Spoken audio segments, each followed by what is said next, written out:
Hello everybody and welcome back. As you can see, we have a new cleric and her name is Gowan. Gowan is an old Welsh name, by the way. I wanted to use Branwen as a sort of homage to Baldur's Gate 1. In that game she speaks with a kind of Germanic-y Scandi accent and comes from the Norheim Isles, which in the Forgotten Realms probably, I think, is an equivalent to Viking culture. But Branwen is a Welsh name, and Branwen features in some Welsh folklore called the Mabinogion. I chose Gowan from that same mythology. We have gone back to her village to rest up and to tell everybody that, well, she is okay. It was one day's journey. It also means it's one day away from where we think Donard might be. But when we get back to the village, wolves have indeed appeared on the edges, so yes, we need to find out where this new threat is coming from. They were attacked by goblins, those goblins were killed by wolves, and now the wolves are coming to the village. Gowan's stats are, she has a few above average. Her strength is 13, that's +1. Her intelligence is 9, her wisdom is 14, that's +1 bonus. Her dex is 11, constitution is 13, that's +1. And her charisma is 8, so she is more pleasant than Donard, maybe a bit reserved and standoffish. But we go back to the village, rest, heal up. We only have one staff of healing, which Malin has. Donard went and took the other one. That gives us some hope that he will be okay. Now this is Blizzard Pass. What is Blizzard Pass? Blizzard Pass I only know from what I've read on the internet. It was a standalone adventure, much like these classic fighting fantasy game books. Look at this old battered one. Wow, look at the price of it. Books are 8 times more expensive these days. Well, 1983. These were choose your own adventures, and I'm sure you all know how these work. Blizzard Pass worked in much the same way, and it was for a level 3 thief. And it came with a highlighter marker which revealed invisible ink throughout the text, which kind of meant you could only play it once. I'm not sure whether it is well reviewed. It seems to be a bit of an anomaly, and I think, though please correct me, that they made only one more choose your own adventure solo. It didn't really take off. But in the very last part of Blizzard Pass is this Blizzard Pass for group play, and it is this one single map and 3/4, 1 1/4, 2 pages of adventures with a little bit of a background story. The background story is that you were with a caravan that got raided as you were going through the high mountains. That's obviously not our backstory, but I thought I would like to play Blizzard Pass. Clearly our plans to go to Specularum have been derailed. I have taken this part of the map here and blown it up to here. The villagers are overjoyed to see Gowan return, but the good news is tempered by the fact that no one else has been found. The party spend the night at the inn. Gowan has her own home. They make an arrangement to meet on the road tomorrow morning. The next day, the villagers are also on the road to see them off. There's only about 20 of them left. Their pleading with Gowan to stay is met with her regretful apologies. She has to go with us and help. We saved her life. The party set off and follow the path that led to the goblin camp. The wolf tracks are easy to follow, as are the footprints of the bandits who fled. They go upward where the hills become covered in light snow. It becomes bitterly cold and the land is barren and rocky. Eventually they find a large cave entrance and the tracks lead inside. So we're going to approach this large cave. Gowan's armor class is 1, she has plate mail, and we have a spare shield +1. Shield +1s don't seem to be rare, they're not in short supply, and she carries a mace, and her hit points are 20. We enter in our usual formation, with Carrick and Gowan at the front. This is a sort of wide cave entrance that narrows quite quickly. as we walk past here, out from here, taking us by surprise on a roll of 1 to 4 is an ogre.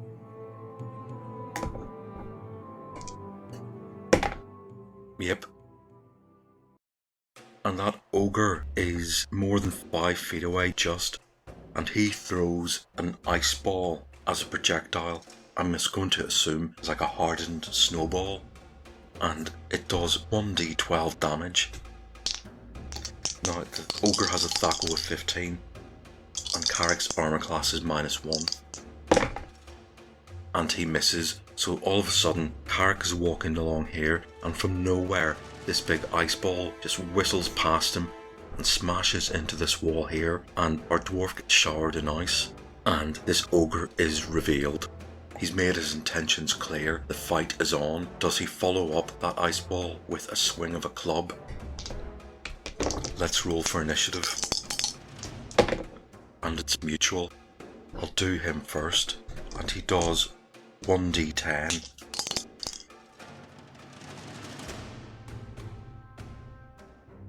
In the DM manual, an ogre does by weapon +2 damage, yet in Horror on the Hill and in this game, they seem to have gone from 1d8 +2 to 1d10. And well, it doesn't matter, he misses badly. He throws that ice ball and instantly tries to swing at Carrick, and his club hits the icy floor of this cave. Our go. Right. Well, Carrick isn't going to have that. And he certainly is not. Yep, we've faced off enough ogres. He knows where the weak points are. Look at that. A 20 and 7 damage +4. This ogre is from 25 to 14. Gowan, who is plucky and heroic. Her THAC/O is 18. She gets +1 for strength. She hits AC 4. This ogre has AC 5. She does excellent damage as well. 5 + 1. The ogre is from 14 to 8. 2 goes. It's had 17 points taken off it. And it's up to Liz. Can she finish it? She's killed a dragon with 1 shot. And her THAC/O is 13 with the missile weapon. She hits AC 5, and she kills that ogre with 1 shot. She does 6 + 2 damage. I'm extremely impressed with her THAC/O of 14 plus the 1 for the short range. So there's 1 dead ogre, and we loot it, and we find its large stash of ice balls, and hidden underneath it is a purse of 100 gold. We'll take the 100 gold, but I think we'll donate it to Gowan as part of some sort of restoration for all the village has suffered. We are really burdened with gold. I think we need to move cautiously down here. There's no wandering monster table for this adventure, but we come to a junction, and we can clearly see up ahead to the northeast it leads to an icy dead end, and this way leads to a curtain. This curtain is made of animal skins, and we pull it back, and in this room are 3 fighters and 3 wolves in cages, along with some chairs, some bedding. This indeed seems to be the headquarters of those bandits. Well, we attacked 2, they fled. The bandits we attacked on the mountainside were 4 hit dice. These are 3, 2 and 2. I'm going to say they're the same bandits. It's just we injured them badly. Now before we pull back the curtain, does Liz hear anything? She doesn't. When we pull back this curtain, is there surprise? There is no surprise. Let's roll for initiative. Now the 3 wolves are in cages. If we kill the weakest bandit before he opens the cage, well, we don't have to fight the wolves. And they get initiative. Oh dear. Right, 1 fighter goes over to the cages and releases the wolves. And there is a picture of him doing just that. So that's his go, and the wolves will attack next round. There are 2 normal wolves and 1 dire wolf, and dire wolves are a serious monster. So I'm going to have one bandit on Carrick and one bandit on Gowan. The one on Carrick misses. Their attack goes 19. That's a hit for AC 2. She has AC 1, so that's a miss. Our turn. It's missiles. Liz is going to attack the furthest one. Carrick and Gowan are here. Liz, Sylvia and Malin are here. The cages are here. So Liz can get good line of sight on the fighter opening the cage. And she misses. Sylvia is going to try and go for the same one. She hits AC 7. The fighter has AC 6. That's just a miss. That arrow just tears through his leather armor but misses him. Spells. Right. Gowan is going to cast Bold Person.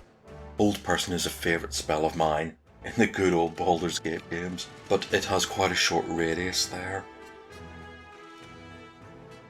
It gives a range of 180 feet, but it doesn't give a radius, so I'm going to assume it's 4 people that the cleric can see. And these fighters have to make 4 saving throws, which means they need to roll a 16 or more. So these 3 fighters have to make a saving throw of 16 or more, and 2 of them succeed, as does the 3rd one. Well, welcome to the party, Gowan. You'll fit right in. Right, so that's her turn.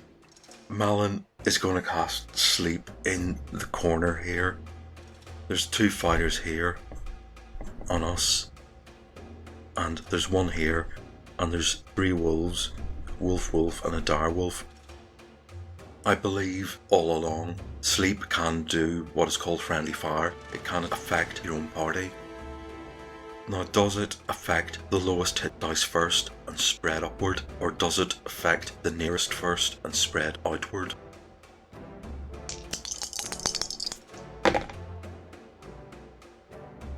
It affects the fighter.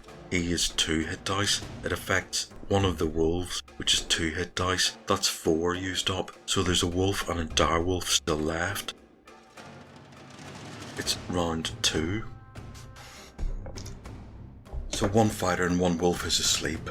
We've got 2 fighters, 1 wolf and a dire wolf.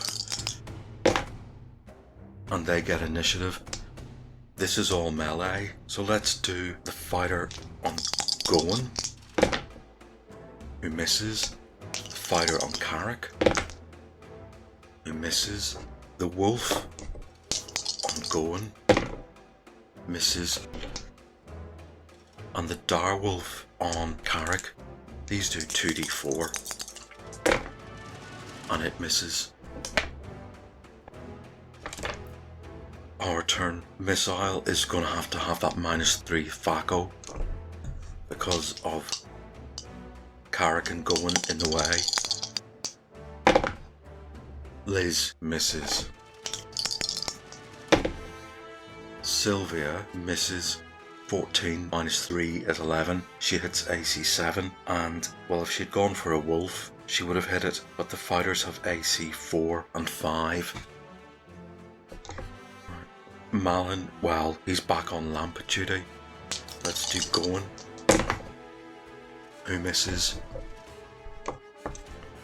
And let's do Carrick, who hits AC 3, easily hits, does 5 damage, and the fighter on him is from 22 to 17.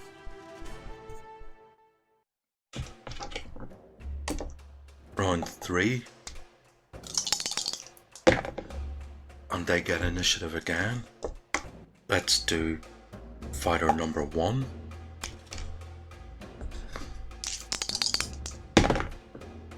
Who hits AC 1. That's a miss on Carrick. Fighter number 2. Yep, hits Gowan for 3 points of damage. She's down to 17. Fighter number 3 is asleep. The wolf on Gowan misses, and then the dire wolf.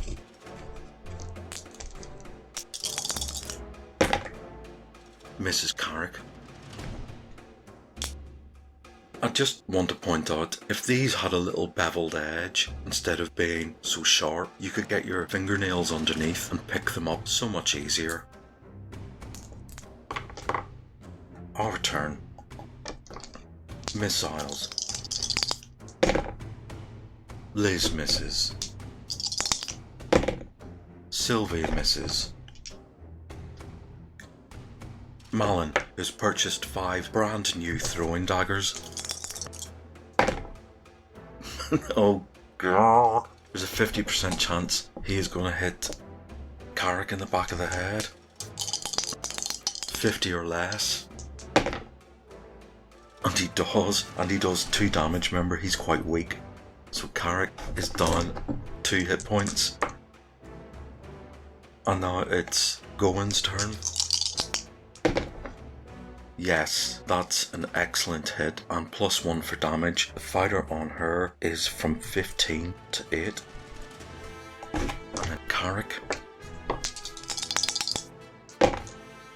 Yep, he easily hits. This fighter on him has AC 4, and he does 8 plus 4 damage. That fighter is from 17 to 5. Okay, round 4. Oh boy. And it's mutual. Right, let's do the morale of the fighter on Carrick. And it holds up. So let's do them first. Let's do fighter 1 misses. Fighter 2 misses. Wolf misses Gowan. It hits AC 2. She has AC 1. And the dire wolf on Carrick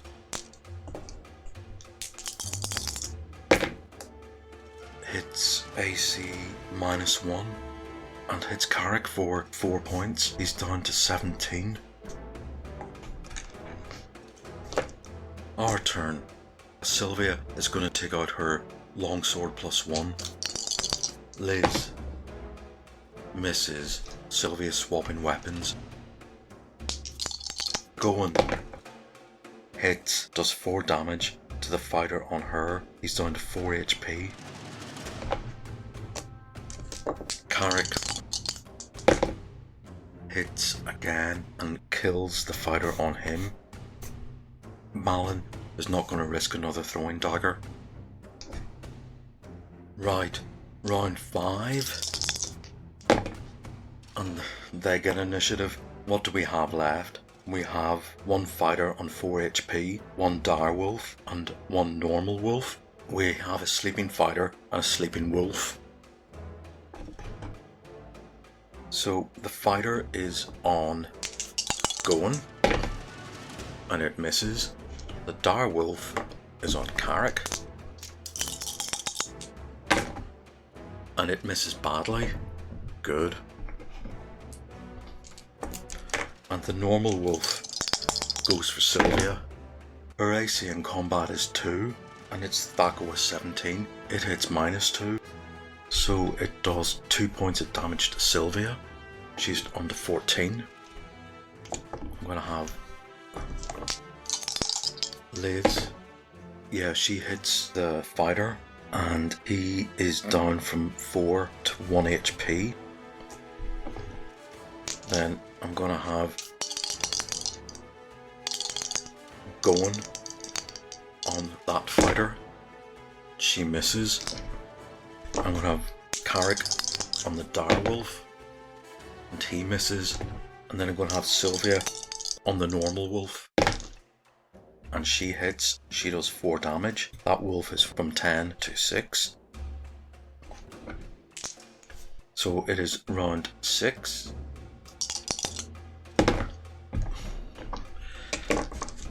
Right, round 6. And we get initiative. Liz is on the fighter. She misses. Gowan is on the fighter. She misses. Sylvia is on the normal wolf. She misses. And Carrick is on the direwolf. And, yep, our dwarf is on fire here. 11 damage. It's from 23 to 12. Right, so it's their turn. This fighter, I'm going to check his morale. He's got 1 HP. And his morale holds up. It is 9. He's still on going. He misses. The normal wolf is on Sylvia. And it hits again. She's on to 11. And the direwolf misses Carrick.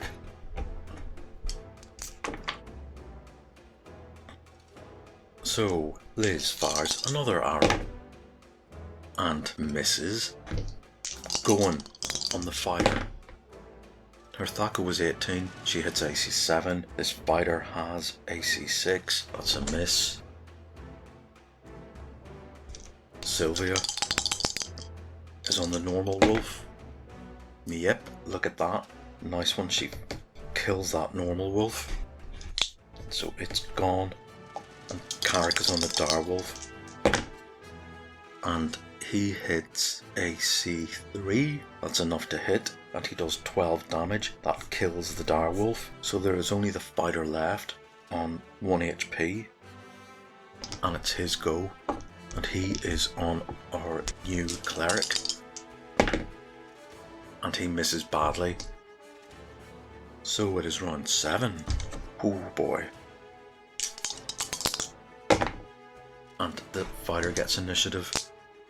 And, well, his morale held up. Don't know why. And he misses the cleric. I'm just going to see if we can melee him. Going, yeah, one last hit. So we have sleeping in the cage as a wolf, and we have a fighter sleeping. We're going to tie him up and we're going to interrogate him. Okay. We have one bandit asleep and a wolf asleep. The wolf is in the cage, so we're just going to close the cage door and lock it with the latch. There isn't a key, but it won't get out when it wakes up. We'll just let it wake up naturally. We're going to tie up the bandit and we're going to slap him around the head to wake him up. We have a lot of questions to ask him. How cooperative is he going to be? And that's not very cooperative. It looks like he's hacking up to try and spit in our face. So we'll tell him to talk and we'll spare your life. He just spits in Carrick's face. He has just 12 hit points, so every time he acts awkward, we're going to take a hit point off him. Carrick takes one of Malin's daggers, kind of sticks it into this guy's neck. He's from 12 to 11. Nope, he's stubbornly not going to say anything. That is possibly attack again. And it is leave. He tries to make a break for it out the door. He doesn't get further than just 1 foot, and then he's stopped. So Carrick decides to put the pressure on. He's down to 10 HP. No. He might even headbutt Carrick. 6. Yep, well, he attempts to headbutt Carrick. So Carrick applies the pressure again. He's down to 9 HP. And he still isn't going to speak. Yeah, he might even bite Carrick's ear, even though he's tied up. Yep, this guy is a stubborn, vicious person. He just spits and says, screw you. He's down to 8 HP. As Carrick wants to get more from him. 7. Right, now he's not so sure. That's 9. Yeah, he's willing to speak. There's a lot of blood trickling down his neck. So the questions we have to ask are, how many bandits are there? And his reply to that one is, well, me and one other guy. We ask, where's he? And he says he's in a room to the south. Anyone with him? Yeah, there's a horde of goblins. How many? Don't know. 10, 12, 8. And we say, I thought you were killing the goblins. This bandit laughs and says, yeah, we were, but we captured these ones. They were willing to serve us in order to spare their life. And then Sylvia asks, do you have any prisoners? And the bandit says, don't know. I haven't been here that long and I don't go that far in. There may be prison cells. And the obvious question Malin asks is, who's in charge? Now this time, Bandit reacts a bit fearfully. And he doesn't want to give that up. He climbs up. So Carrick goes for another knife in the throat. And no, he swears. So he's down to 7 HP.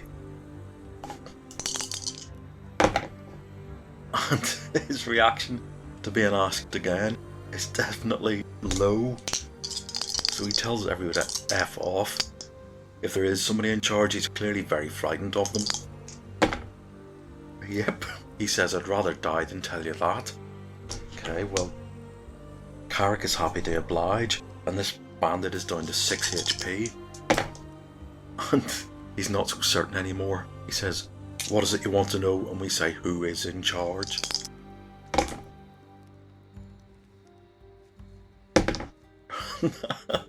Yeah, he just says F off again. Right, he's down to 5 HP. And yep, he's uncertain. He says, okay, maybe I'll tell you. Maybe. What's in it for me? Ah, yes, and that is it. And he spills the beans. He asks, what is in it for me? We say, your life. And that's what he comes off with. He says somebody's in charge is called a master, an evil cleric. Liz rolls her eyes and says, another evil cleric. We ask, where is he? And he points to here, a secret door hidden in the wall. And we ask, is he alone? Does he have any bodyguards? And the guy's clearly frightened because he's spoken up against this person. He says he's called a master, and yes, he's got a couple of big giant monkeys. Giant monkeys? Asks Malin, and this bandit nods, yes. What about any more wolves? Bandit shakes his head, says no, they were new to us, and well, you've gone and killed them. And our last question is, what's further on in here? Who built this ice cave? And the bandit just laughs and says, I don't know.